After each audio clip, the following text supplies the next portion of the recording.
Hi, how's it going? This is Resident of Collinwood for YouTube, back with another Dark Shadows video for you guys and gals. I'm here to do part two of the complex relationship of Willie and Barnabas. For those who have never watched Dark Shadows, how would I sum this up? This does sort of start off, like I said in my first video, as very much master and servant. Barnabas tells Willie to do something, and Willie does it. But, with each episode, with each passing episode, Willie sort of begins to draw a moral line, if you will. And it's really interesting that the writers do this. Now, initially, the plans for Barnabas was he was gonna be killed off within a month, I believe. That changed. So I sort of get that's why you get the sense of Willie sort of fighting, like doing things like calling up and telling where Maggie is, and he gets his ass beat for it. He gets beat by the cane with the cane for it. But with part two, things take a very, very interesting turn. Now, Willie, at the end of the video, I said Willie was committed to Waincliffe Sanitarium. Barnabas has framed him for the person who kidnapped Maggie Evans. He even changes his testimony that he said there was a time that, and I didn't think nothing of it. I apologize. Ladies and gentlemen, this again, as my buddy Patrick McRae touched upon in his Dark Shadows Daybook, this is about class. This is also about your last name being Collins. If you are not a Collins, your word is, well, shit. Um, and Barnabas, using his Collins prestige, lies his ass off and does it well. He also puts Maggie Evans' ring in a candlestick that is in Willie's room. Yeah, I know. I don't love that part either because it's so like, really, Barnabas? Really? But it's interesting. Um, Now, I will say that once Willie is taken away to Wincliffe, we don't see John Carlin for a long while. He's not in any of the 1795 episodes. He's not, they're sort of knee deep in the atom experiment. Uh, and Dr. Lane needs a new assistant because, well, Peter Bradford, we'll just call him Peter Bradford for time's sake, um, isn't having any of Dr. Lane's stuff. He doesn't want to be his assistant no more. So Barnabas knows just the man for the job, a man who's not afraid to get his hands dirty, one Willie Loomis.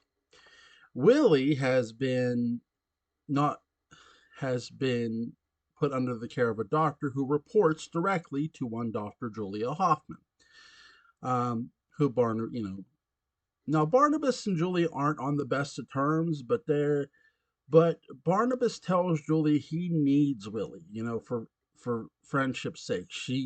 He convinces her that he's a changed man. Here's the thing, he sort of is becoming a changed man in every way. Um, because he's making decisions that are going to impact his character, and really the writers are too. And here's one bit, again, this is post hearing Barnabas's origin story, so you do feel sorry for him in a sense. Now, we get the Wincliffe Sanitarium. It's like, well, how is Willie going to be? The last time I saw Willie, man, he had more holes in him than Swiss cheese. But so we see Willie Loomis upright this time. He's out of the bed. He has no bullet holes in him, and he recognizes Barnabas, and he recognizes Dr. Hoffman. And you sort of get the sense that Willie's playing Barnabas, but man, should Willie Loomis have been released from Wincliffe Sanitarium? I don't know. Should Michael Myers have escaped from Smith's Grove? No. But it happened. Okay, it happened. To This is the most messed up thing you will see in in all offense, because Willie, you want to know, on a scale of 1 to 10, Willie's about a 9.5 on a crazy department. I won't give him a full 10 yet. He gets there here in one episode, in like a couple episodes, because here's a guy who Barnabas has no control over. I mean, Barnabas has lost pretty much his vampiric powers. because of Dr. Lane's treatments, and the treatments are wearing off. But again, he has no control over Willie. So Willie does help with the experiment. Adam comes to life eventually. And when Adam comes to life, this is sort of where you see Willie how crazy really is. I mean, he's still obsessed with Maggie, but he tells Maggie, "No, I was coming to warn you. I was coming to warn you." And he's telling the truth, which is really sad when you look at it, because here's Willie Loomis, right? He was actually framed for the kidnapping of Maggie Evans by her buddy Barnabas. But Barnabas is so sympathetic, you sort of can't hate him for it. And Willie's so goddamn crazy in these episodes, you're sort of like, I think Willie's just gonna go off the deep end here. I mean, there's a moment where Willie Loomis is like, like smiling and laughing. One of my favorite moments is when Willie Loomis messes up, and he says that Adam in front of Elizabeth, and Elizabeth, how'd you know his name was Adam? And John Carter's like, well, oh, I messed up now. I messed up now. It's just so good. But really, Willie is him and Barnabas's relationship is no longer just master and servant here. It's Barnabas being so caught up with his own needs and wants that he doesn't see the person for person that Willie really is, which is somewhat of a psychopath. I won't say he's a psychopath or he's going to murder somebody, but he's pretty crazed. And, he taunts and teases Adam to the point that it causes Adam to turn on not only, Willie, but because Barnabas hits Adam, it causes Adam to turn on Barnabas. Which is one of the most sad parts about the Adam arc.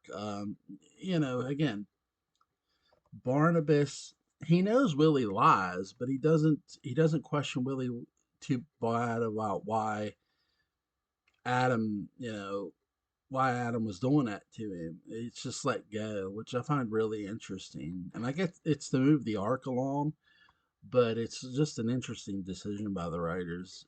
I mean, by the time you're sort of screaming at the TV, he deserves it. He deserves to be choked by Adam.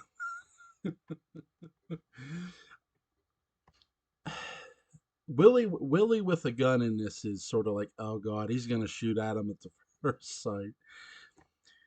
Willie eventually clears up his craziness, and him and Barnabas's relationship.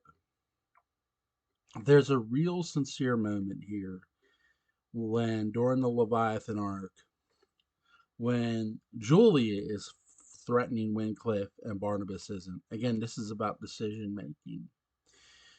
You know, it's sort of like the decision that gets made in the Adam arc where Barnabas makes a decision to let Jeff Clark go, to not use Jeff Clark's face. That's the hero we need.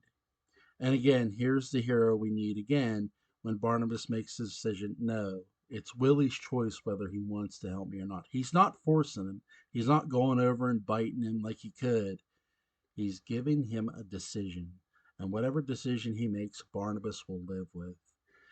And it's one of those moments you go, he's come to an understanding that Willie has found happiness. And that's something Barnabas has always wanted and can see it when other people have it.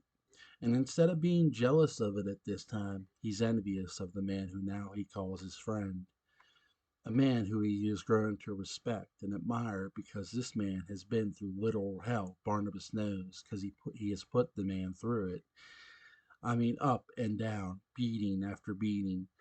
Go get me, go. When Barnabas says go to Willie, you know what he's telling him? Go get me a prostitute so I can feed off of it. And Willie does it, and it's disturbing that Willie does it. Again, think about how Willie Loomis was prior to opening the coffin of one Barnabas Collins. He was a thief. He was a no good criminal.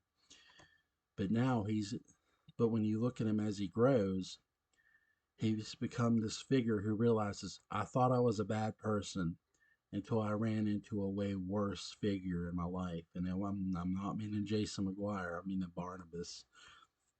There's bad, and then there's a whole other set of evil, and that's really where you draw the line between Willie and Barnabas at times. Barnabas knew how to be evil. He knew how to use it. And really, there's a great moment too prior, their relationship, it starts off as servant and master, but they end up being the best of friends. Willie has come Willie has come into the understanding that Barnabas does need him, so he sacrifices his very potential marriage to help Barnabas. Now, he doesn't necessarily sacrifice, though, I should say. He more puts it on hold. He puts his life on hold for Barnabas, something he doesn't owe Barnabas. But I do sort of think Willie thought he owed Barnabas. I mean, in Willie's mind, I could sort of see it his way. Man, I set this dude free into this world, and he wasn't looking to be set free. Willie probably knows more about this Barnabas story than even we think, because I think whether Barnabas realizes it or not, he probably confided in Willie even though we don't hear it all the time. We do hear it at points. Again, the Maggie arc, we do hear there's times when he has Maggie, we hear some interesting conversations. But think about all the things we don't hear. We don't hear a conversation between Willie and Barnabas about what happened back in the past for like a bunch of times.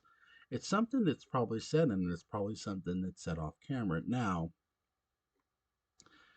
there are things that between Willie and Barnabas you wonder how could they have become such friends. It's simple. Both men changed. Barnabas changed into the man he was even when he was a vampire, and Willie changed into the man he could be. And he saw that man he could be through really Barnabas's actions. And in many ways, both characters sort of owe each other debt gratitude. It's crazy to say that when you think about how this all started with Willie and Barnabas, but it's so criminally true. Complex relationship. It started off very complex. I mean, at one point in time, I've said this. Barnabas orders Willie's death, and Julia's going to go do it. This isn't Dr. Woodard here, and it's something I haven't touched upon either. Too it was the death of Dr. Dave Woodard, which I'll touch upon here now. But before I do, the fact that Julia doesn't get to do it is one of those saving moments from a storyteller standpoint as well. The death of Dave Woodard. What do I think? I think this would have been a bigger deal if it not been Peter Turgeon. Peter Turgeon replaces the actor who played Dr. Dave Woodard. Peter Turgeon is just such a nosy character. You sort of want to see him killed off. And don't get me wrong, I'm not saying Barnabas is off the hook for not murdering the guy. I mean, because Barnabas does murder his ass. I mean, he injects a needle into the guy's skin and causes him to have a heart attack. But there's sort of a silver lining here too. Peter Turgeon is as antagonistic as Barnabas, and it's funny we see this stuff with Burt Devlin earlier on, not with Barnabas, mind you. We see it briefly with Barnabas, but we see this stuff with kind of stuff with Burt Devlin in the beginning episodes. But this is a little more way intense. I mean, in many ways, I'm not going to sit here and tell you Peter Turgeon's Dave Woodard was asking for it, but in many ways, he ended up asking for it. So I guess he was sorry. He's asking for it. I mean, he really is. As much as I didn't want to say that, he's asking to be killed off, and I mean, he's offered every olive branch to keep the secret, but nope, he doesn't want it. I think you'd more admire his heroism if he had just told Barnabas, "Why can't you be a better person? Like, what's stopping you?" Like, if you ask those kind of questions, I think it sort of ruins it. But those questions don't really get asked by Dr. Dave Woodard. He's just more looking at Barnabas as the monster he should be and not the man he could become.